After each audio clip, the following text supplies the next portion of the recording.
Bienvenue dans le podcast à contre-courant, le rendez-vous inspirant mettant en avant des parents audacieux qui redéfinissent leur trajectoire pour conquérir leur indépendance. Je suis votre hôte, Nathalie Grimaud-Morvillet, et après plus de 15 ans dans le marketing digital et 4 discriminations à la maternité, j'ai choisi de prendre mon indépendance pour mieux profiter de mes enfants sans renoncer à ma carrière professionnelle. Avec la tribu digitale, j'aide aujourd'hui d'autres parents à faire de même. Chaque épisode présente des histoires captivantes de parents déterminés à équilibrer vie personnelle et vie professionnelle, offrant conseils et inspirations pour un avenir épanouissant et flexible. Retrouvons-nous dans le nouvel épisode du jour.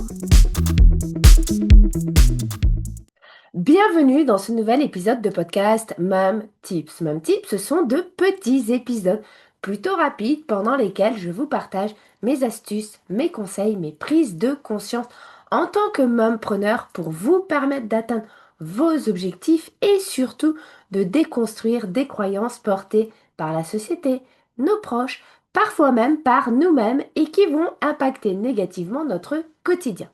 L'idée de ces épisodes, c'est de vous permettre de passer à l'action avec des conseils qui parfois vont casser les codes de la société. Et aujourd'hui, on va parler d'une phrase que j'entends tout le temps. Je ne suis pas prête. Et si je te disais que dans 90% des cas, ce n'est pas un manque de compétences, c'est une peur déguisée. Et attention, je ne dis pas ça pour te brusquer. Je dis ça parce que j'accompagne des mamans depuis 2019 dans leur reconversion digitale. Et je vois exactement le moment où l'excuse va prendre le dessus sur le potentiel. La semaine dernière, j'ai une stagiaire qui m'a écrit. Elle est brillante, elle est sérieuse, elle est investie. Et pourtant, elle me dit, je ne suis pas experte, je ne suis pas compétente. Également, ce n'est pas le bon moment, j'ai besoin de me reposer. Et puis, je ne sais pas, peut-être que dans quelques mois, ma situation va changer. Donc, si je ne peux pas être rentable dans les 3 mois, finalement, à quoi bon? Bon. Eh bien, elle a sorti toutes ses excuses dans un seul et même mail pour justifier qu'elle ne pouvait pas se lancer parce qu'elle ne se sentait pas assez à la hauteur. Et tu sais quoi? Tout ça, c'est complètement légitime, notamment lorsque nous sommes en phase de reconversion. Si tu fais un burn-out, ce n'est pas un détail. Si tu as une pression financière, ce n'est pas un caprice pour payer tes factures. Et si tu as une fatigue mentale, c'est qu'elle est réelle. Mais ce que j'observe souvent, c'est qu'on mélange 3 choses. Les vraies contraintes, les peurs et surtout, nous les femmes, le perfectionnisme. Et on appelle ça «je ne suis pas prête». Alors, je vais te dire une vérité que j'ai appris en plus de 25 ans dans le domaine du marketing digital. Personne ne devient expert ou experte avant d'avoir pratiqué. Jamais. On devient un expert ou une experte en proposant, en testant, en ajustant et surtout en se confrontant au terrain. Pas en accumulant de la théorie, des formations, pas en attendant d'avoir 100% confiance en nous. Parce que la confiance, elle ne vient pas pour que nous puissions faire, elle vient après que nous ayons fait. Alors, la question, est-ce que je ne suis pas prête? Ce n'est pas la vraie question. La vraie question, c'est qu'est-ce qui me fait peur si je commence? Parce que souvent, derrière le je ne suis pas prête, il y a la peur de ne pas être à la hauteur, la peur de réussir, la peur de décevoir, la peur de ne pas aller assez vite, la peur que les enfants en pâtissent ou la peur d'échouer publiquement ou au contraire de réussir et d'avoir des obligations et des responsabilités. Alors, on préfère rester dans une frustration confortable que dans une action inconfortable, même si à terme, on a bien plus à y gagner dans la deuxième situation que dans la première.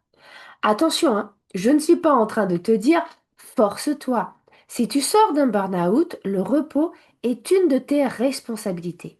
Mais le repos, ce n'est pas l'immobilité totale. On peut se reconstruire et avancer en douceur.